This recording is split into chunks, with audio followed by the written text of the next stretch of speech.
David Pakman from The David Pakman Show has a hilarious story here about a crazy North Carolina Republican. Let's watch. Buck Newton, apparently his real name, is a Republican candidate running to become North Carolina's Attorney General. He said a couple of days ago when talking about this controversial transgender bathroom law in North Carolina that, quote, "We must fight to keep our state straight." I have audio and I have video of him saying this. Go home. Tell your friends and family who had to work today what this is all about and how hard we must fight to keep our state straight. Thank you very much. Yeah. So this law made North Carolina the first state in the country that requires transgender people to use restrooms in public buildings that match the genitalia that they are born with. Of course, if you're born intersex, good luck figuring out what bathroom Buck Newton wants you to be using. The key point here is after this blew up, Buck Newton said, no, this isn't at all about being anti-trans or anti-gay or anything like that. This has nothing to do with homosexuality, which is so absurd. If you make a statement that you need to maintain the heterosexuality of your state, that's sort of by definition about homosexuality and about transgender rights or whatever. And the scariest part of this is that saying they need to keep North Carolina straight might actually help them become Attorney General. And that should be disturbing to any clear-thinking individual. Yeah, I have a somewhat controversial take on this. I think that dude is gay. That's not something you say unless you're struggling with your own sexuality. He said, we need to fight to keep our state straight.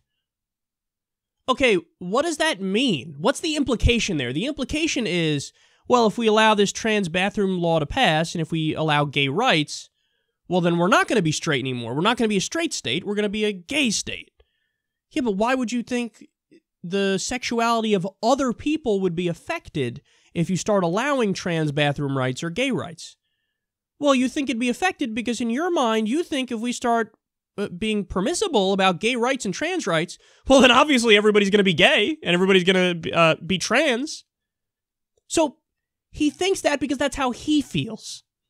He feels like, well, obviously the only thing holding me back from, blowing dudes in a bathroom or becoming trans myself, the only thing that's holding me back is the laws and, my own repression, my own moral code, and my uber religiosity where I'm like, oh, fight it, it's immoral, don't do it.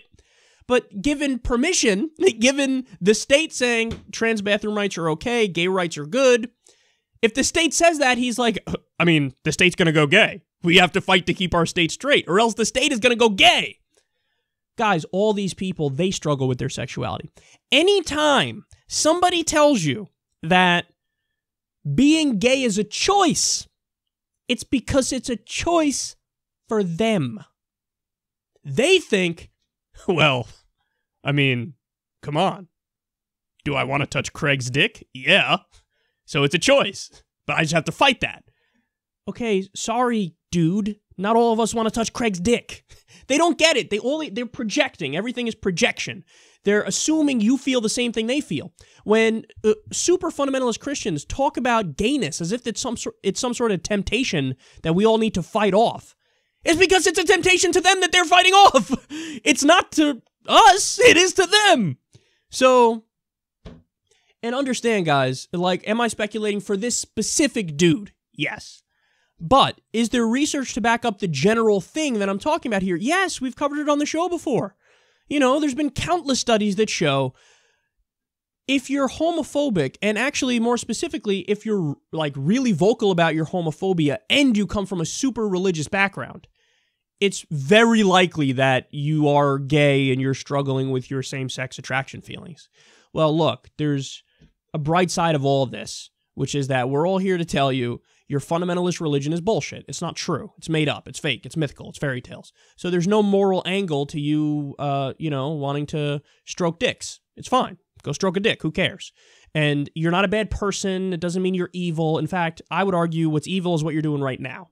What's evil is trying to take away trans rights and gay rights and fighting for that. So you get the double whammy here. You get the benefit of being able to come out of the closet and understanding that when you fight on the right side of this stuff, that's much more moral and it's ethical, and you're on the right side of history, as opposed to being a closeted bigot who's frustrated with their own sexuality.